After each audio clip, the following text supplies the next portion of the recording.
Get the latest Impact podcast right into your inbox each week. Subscribe by entering your email address at impactpodcast.com to make sure you never miss an interview. This edition of the Impact Podcast is brought to you by ERI. ERI has a mission to protect people, the planet, and your privacy, and is the largest fully integrated IT and electronics asset disposition provider and cybersecurity-focused hardware destruction company in the United States, and maybe even the world. For more information on how ERI can help your business properly dispose of outdated electronic hardware devices, please visit eridirect.com. This episode of the Impact Podcast is brought to you by Closed Loop Partners. Closed Loop Partners is a leading circular economy investor in the United States with an extensive network of Fortune 500 corporate investors, family offices, institutional investors, industry experts, and impact partners.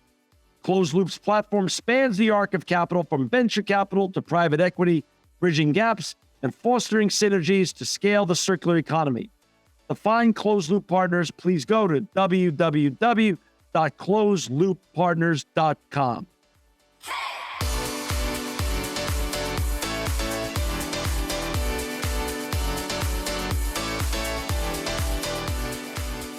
Welcome to another edition of the Impact Podcast. I'm John Shigarian, and I'm so honored to have with us today Jennifer DuBuisson. She's the Senior Director of Sustainability of Levi, Strauss & Company. Welcome to the Impact Podcast, Jennifer. Hi, John. Great to be here. Hey, great to be here. You're in a little bit of the chilly side of the country right now in Connecticut as we're taping this in February, and I'm on the West Coast, so I'm sending all my warmest greetings to you right now. Thank you. We appreciate it over here. It's quite icy. Hey, Jennifer, before we get talking about all the wonderful things you and your colleagues are doing in sustainability at Levi Strauss, can you please share a little bit about who you are, where you grew up, and how you got here? Absolutely. Well, speaking of warm weather, I grew up in Southern California, so I'm not a native New Englander. I long to have my soul warmed at least once a year and get back to see my family in California. Grew up in Southern California. My background, my bachelor's degree is in biology, is always interested in science. And I think maybe my junior year, I watched some video on like Oregon deforestation, and I just knew right then it was the first time I'd felt so emotive about something. And so I kind of changed my path a little bit and wanted to focus in on environmental issues. And graduated and got a job working in air quality consulting. That's, where there was a lot of compliance then, right? In terms of where the field was at the time. And then I quickly learned about a year into that role that I didn't want to just do air quality consulting. I wanted to be able to make decisions. And so I went back to grad school, to the Bren School at UC Santa Barbara, go Gauchos, and did a corporate environmental management there. And from there was able to land my first kind of official sustainability role in corporate responsibility at Mattel, which took me on about a 15-year journey working in the toy industry, which was super, super fun. My kids have really benefited from 15 years working in toys. But, when I started at Mattel, I was doing social labor auditing. Again, that's where the field was. And so I point that out just because, I think sustainability is at a different space right now. Right. But I was doing, auditing of facilities in China and Mexico, et cetera, and worked there for about 5 years, working on stakeholder engagement. That was a period of time which all these retailers were asking lots of questions about sustainability and what brands were doing, et cetera. And so then from there, I had the opportunity to transition roles to work for the Lego Group. And so that's what took my family to the East Coast. So we moved, 9-month-old baby, 2 cats and all, across the country. And I worked at the Lego Group for a little over 8 years, doing both sustainability strategy, as well as public policy. And so I kind of switched gears a little bit into my career. And when I left the Lego Group, I was heading up public policy for the Americas market, working on environmental issues, but obviously a much broader suite of topics, particularly during COVID, a lot of things going on. And then this opportunity came up at Levi's, and it was a chance to move into a new industry. I was ready for a period of learning. I think sometimes we get so comfortable in what we do, we forget what learning feels like. So I was ready to kind of jump into the deep end a bit and take on a new industry and frankly, get back into do sustainability. I wanted to be able to, look at my kids and tell them I tried. So that's what's gotten me here. I mean, listen, we've had thousands of guests on this show over the last 17 or so years, but talk about a career with three of the most iconic American brands possible. I mean, Mattel, Lego, and Levi Strauss. You are the American sustainability dream. I mean, and my son's name is Leo, so I'm kind of like stuck within this LE thing. I think I can't go anywhere else now. It doesn't start with an LE. I've been so incredibly privileged and blessed to get to work for such big iconic brands, and it's a lot of, they say it's a privilege to lead a purposeful life, and I feel incredibly blessed. Yeah, but I'm sure all those organizations are better because you were there, and they were lucky to have you as well. And we're lucky to have you here as well, too. So now you're at Levi Strauss. Let's just give a little overview for our listeners and viewers. Obviously, Levi Strauss is founded in 1853, one of the most iconic brands on this planet. But just as a little overview, annual revenues over about $6.4 billion, over 18,000 employees doing business in over 110 countries in the world. So that goes back to your title, Senior Director of Sustainability.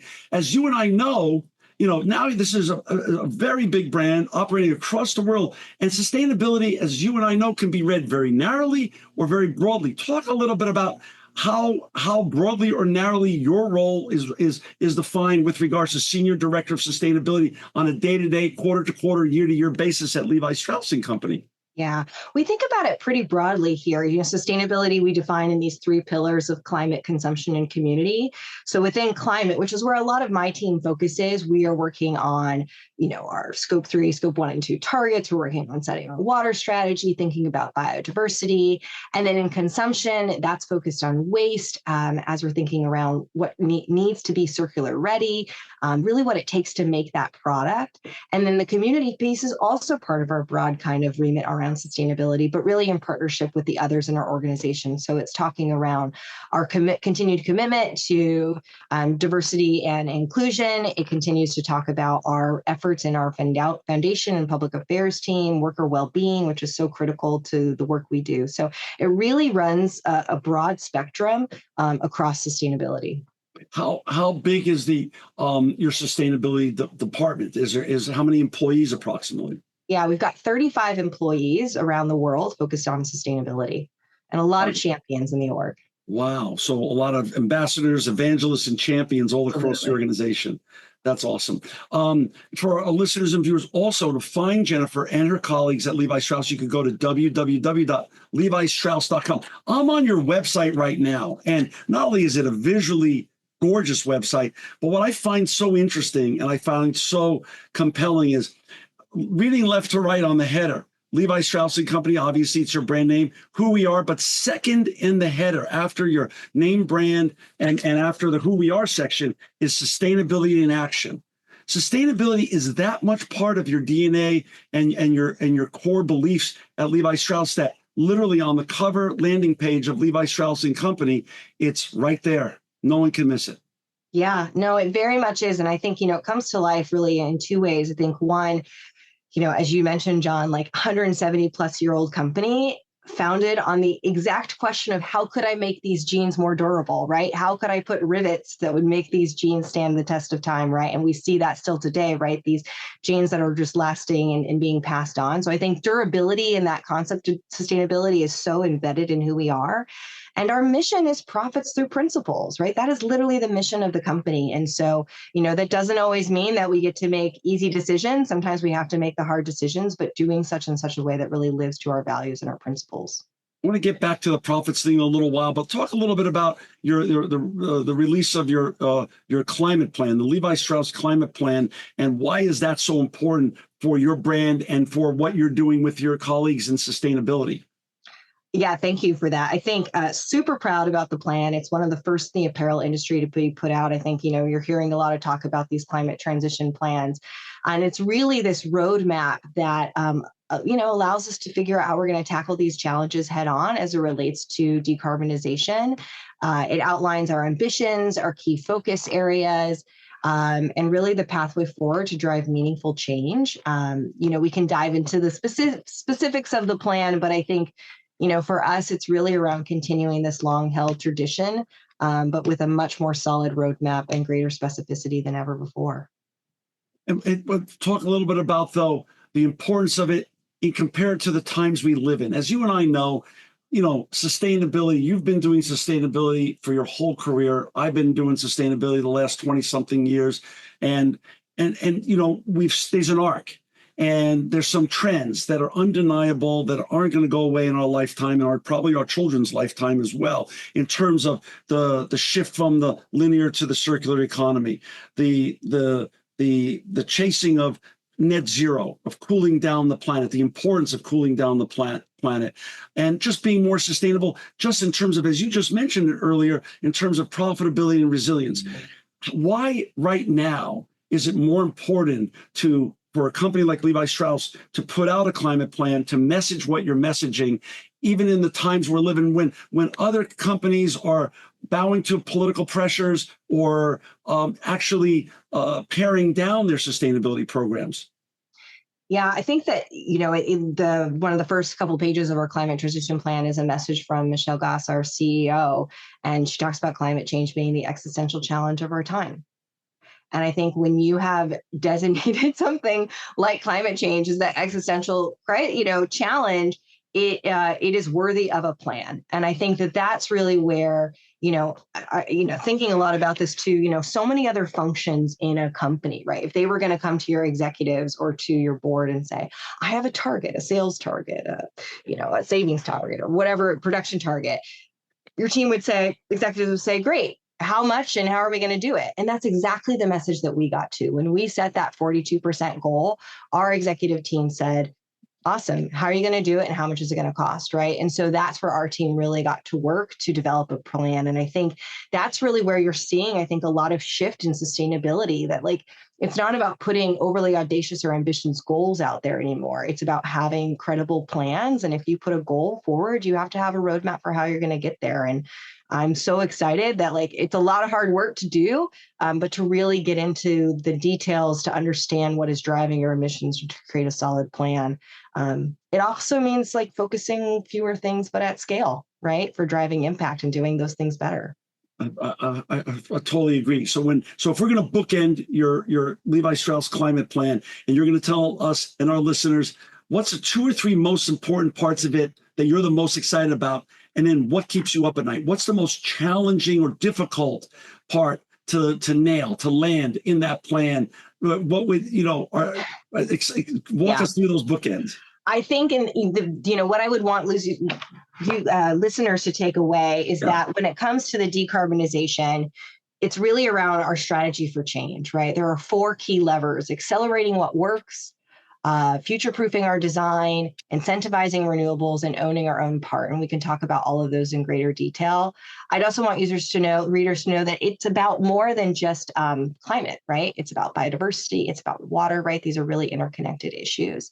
I think when it comes to the biggest challenges, we need to be moving together in the same direction and at more similar speeds. We have a complex supply chain, but it's not a unique supply chain. There's a lot of shared suppliers within apparel, all the way down to the raw material level. And so how we can work together to create meaningful progress, even just consistency in our messaging for our suppliers so that they can be more focused with their efforts and reducing confusion and ultimately accelerating progress. But being able to do that collaboration efficiently, I think, is the real challenge that we need to tackle.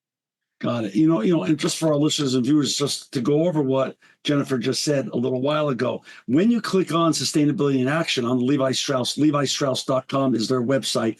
It just says, we adhere to our profits through principles approach to business. So again, people, as you know, you're a sustainability OG, Jennifer, an OG, a legit OG. And as the OGs in sustainability know, 20 years ago, even less than that, when C-suite used to hear the word sustainability, used to think, how much is it going to cost me, and how much money do I need to waste to wave the sustainability flag? But it's actually the opposite. Sustainability leads to a company or organization that's much more resilient and that's much more profitable if done the right way.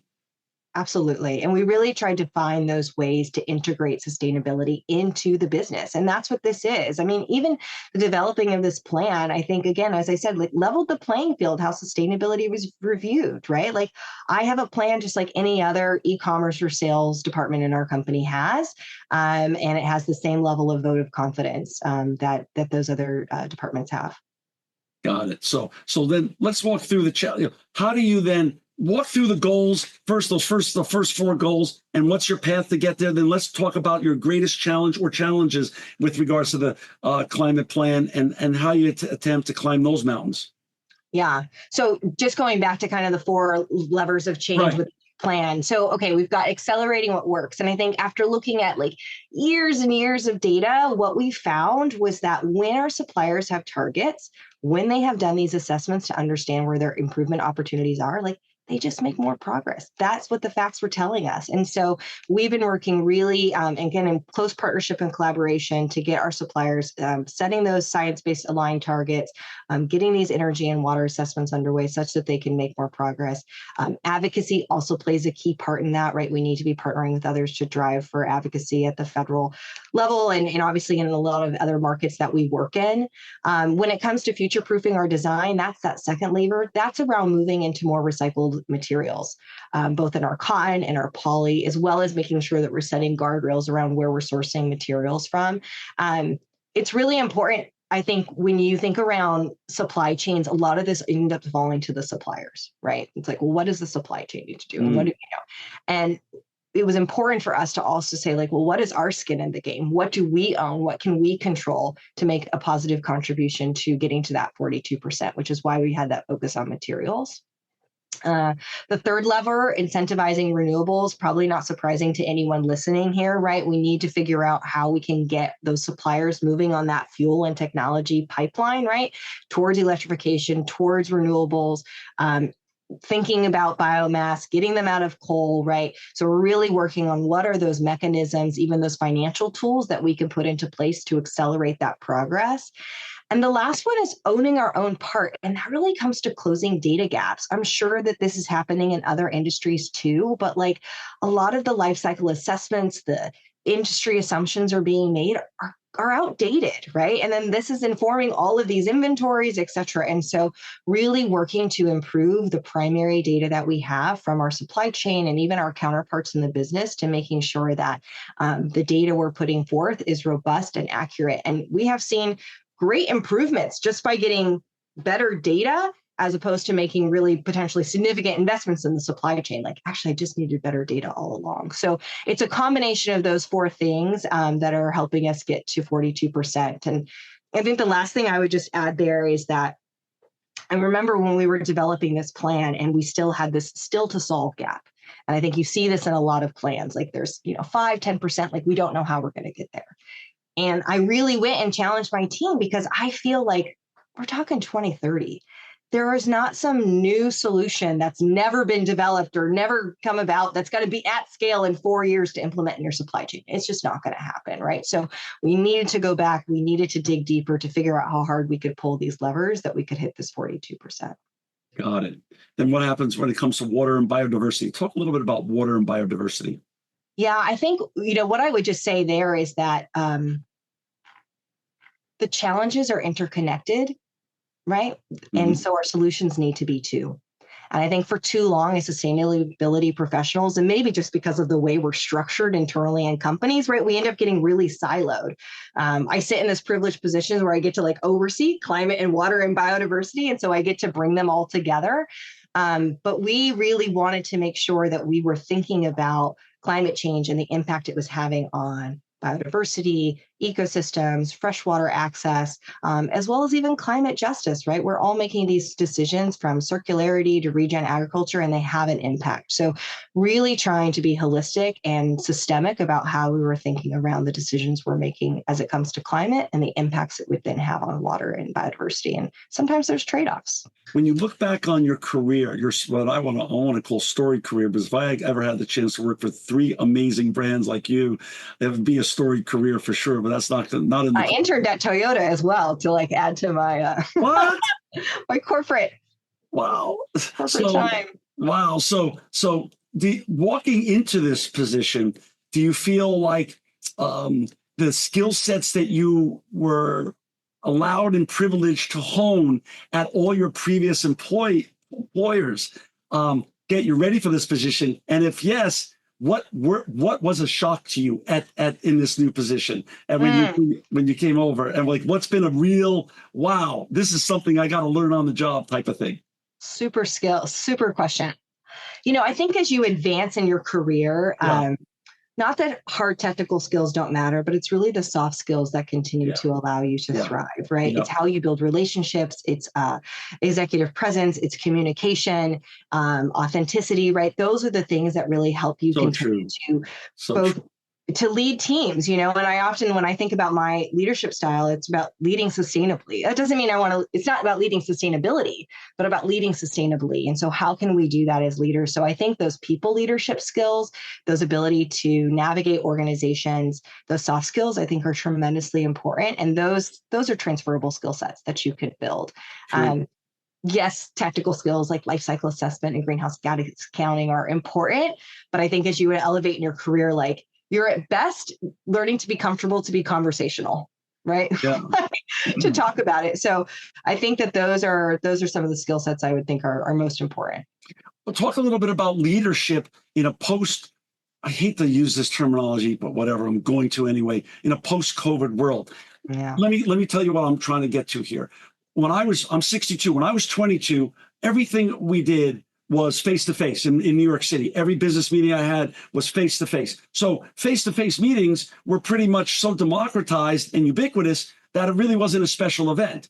Now, in the advent of technology, obviously in the technological revolution, vis-a-vis what we also then leaned into during COVID, Zoom and Teams and all that other kind of stuff.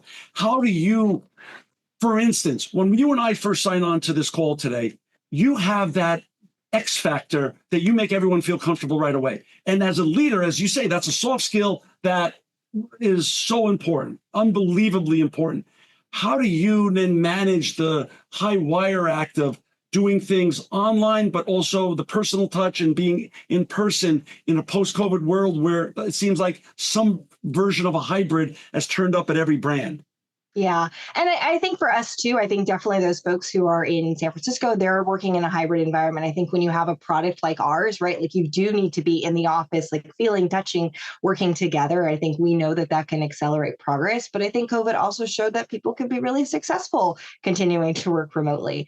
I have really, through most of my career, managed remote teams. And I think one thing that I take away is how for those colleagues who aren't living in a headquarters, how much this remote environment has leveled the playing field for them and made them feel seen, and a way that, like, before everything was just happening in a headquarters and you never had visibility to what was happening if you were sitting in a different part of the world. And now I think being able to connect at different time zones, I think being able to see people in their home environment, with their children and their lives, I think really makes you appreciate the full, a full person, right? That we're not just who we are at work. And I think that has definitely impacted my leadership style, because, you want to see people for who they are, right? And like what they bring to work is all of who they are. And you want that, right? And you are informed every day by the experiences that you're having, and not just those at work.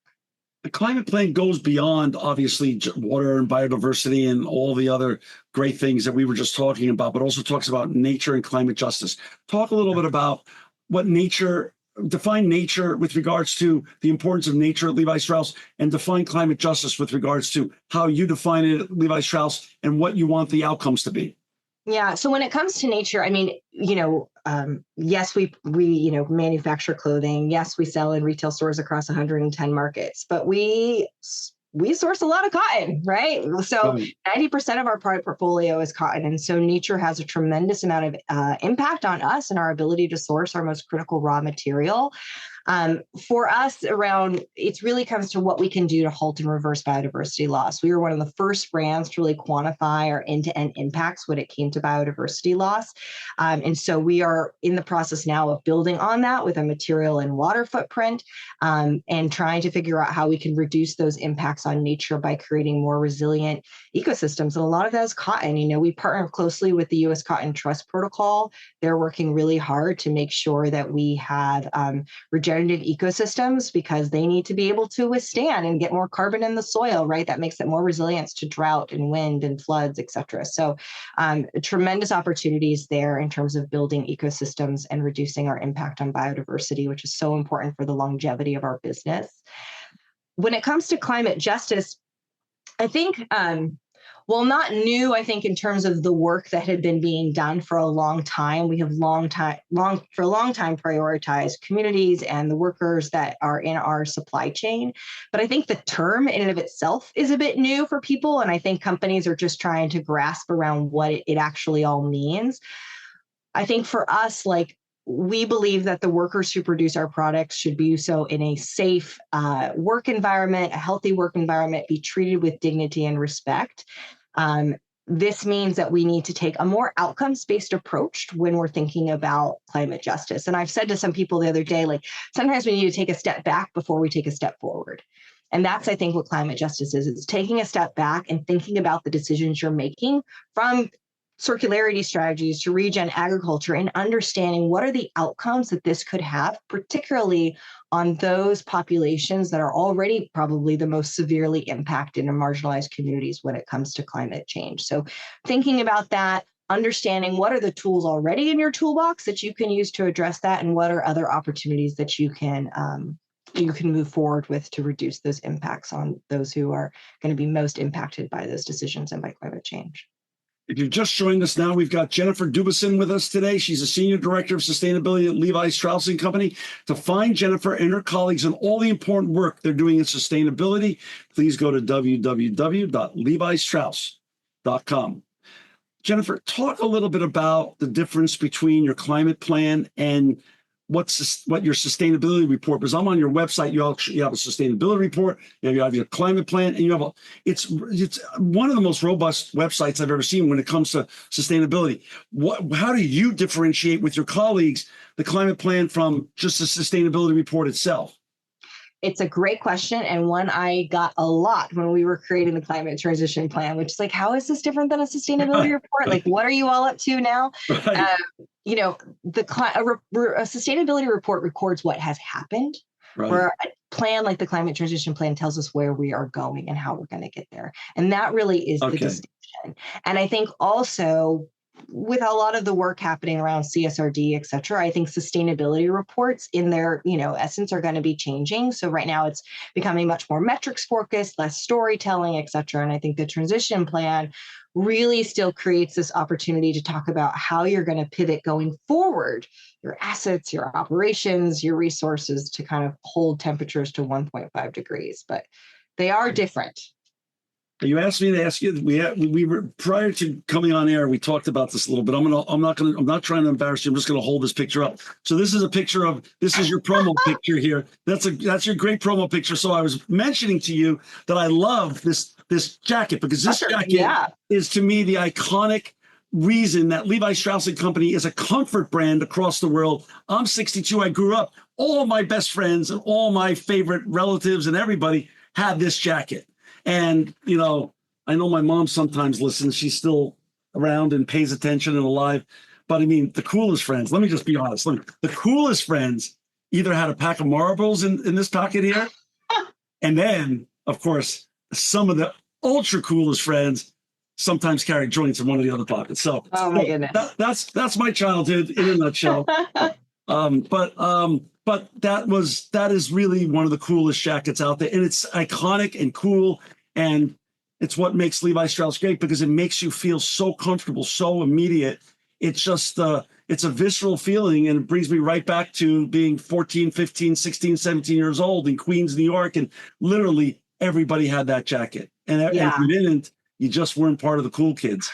So, Well, we really believe that people should be living in their Levi's. And, we've been trying. I think the brand has done an amazing job of keeping itself kind of at the center of culture. I mean, we've working with Beyonce. We just, dressed Timothy Chalamet and Bob Dylan documentary. And so how we can keep ourselves in that center of culture and making folks like you put their Levi's back on, feel like they're 15 all over again. so talk a little bit about who's your favorite in terms of the recent, you mentioned Beyonce, Timothy Chalamet. Who else is now recently becoming the new faces of Levi Strauss and Company? We do a lot of different collaborations. This is when I feel like an OG old person that I like, who is this Instagram? I don't even know who this person is. But doing a lot of different collaborations with different artists that we're curating with. But I think the Beyonce campaign and what she stands for is just so incredibly exciting. Yeah, that's true. She does. I can imagine also Rich Roll rolling around still in one of these jackets or something like that. That's like so rich. So, talk a little bit about circular economy. As we all know, that's one of to me, one of the everlasting trends, and it's a generational shift that I don't think is going to slow down in our lifetimes. Hopefully it's not, and it's probably going to continue to accelerate from the linear to the circular economy. What does the shift mean at Levi Strauss and Company, and what parts are you involved with that? Yeah, fantastic question. So we have a circular ready by 2026. And, some people want to say, like, why not just circular ready? It's like, well, because it takes a lot to be ready to do circular economy, right? It's an entire ecosystem shift from the way we make materials to having safe recycled inputs to having the waste infrastructure available, not just for apparel, right? But so many brands, right? We need this waste infrastructure to be able to recycle these materials to get them back into products. So that's a lot of what we consider. We've got kind of I won't go through all the details, you can find them online, but we've got a kind of a multi-point plan that we feel like we need to get into place in order to really be considered circular ready. I think ultimately, Lil, like circularity boils down to like buying better and wearing longer, right? Like we really believe in the durability of our products. We want to encourage consumers to continue to be intentional in your purchases, purchase high quality goods, and then make those goods last with repair, following care guidelines, re-commerce. All of those things are critical aspects of the kind of circular economy and where we've really been spending a lot of our efforts. Wow. What are you most excited about in the years ahead? What gets you the most out of bed in terms of shifts and changes and the evolution of Levi Strauss and both your climate plan and sustainability journey? I would say, when I took this job and, this chance to work at Levi Strauss, it was because I believed that we could decarbonize denim. And I do believe that. And a plan like this in place, like that's going to get us halfway there. And I'm super excited about that. And I think in this period of time that we're in right now with a little, the acronym soup, right? So much kind of disclosure focus right now, like this is still this like amazing white space as sustainability professionals to put forth a plan of like really focused on impact and really focused on not just data for data's sake and disclosure, but around decision useful data and how we can take that to really drive and accelerate progress. So that is so exciting. And I really work with my teams to keep them focused on that and the impact that we're making. You bring up soup. That's a great acronym. Gensler's out at the SEC. We never got really the final plan done here in the United States with regards to climate and things of that such. Europe is a little bit ahead of us. Asia and other parts of the world are starting to catch up. But what we see is a patchwork quilt of regulations that start to become counterproductive to great people, leaders like you, because you spend so much time on focus on keeping, trying to reconcile all this patchwork quilt instead of doing the business, keeping the main thing.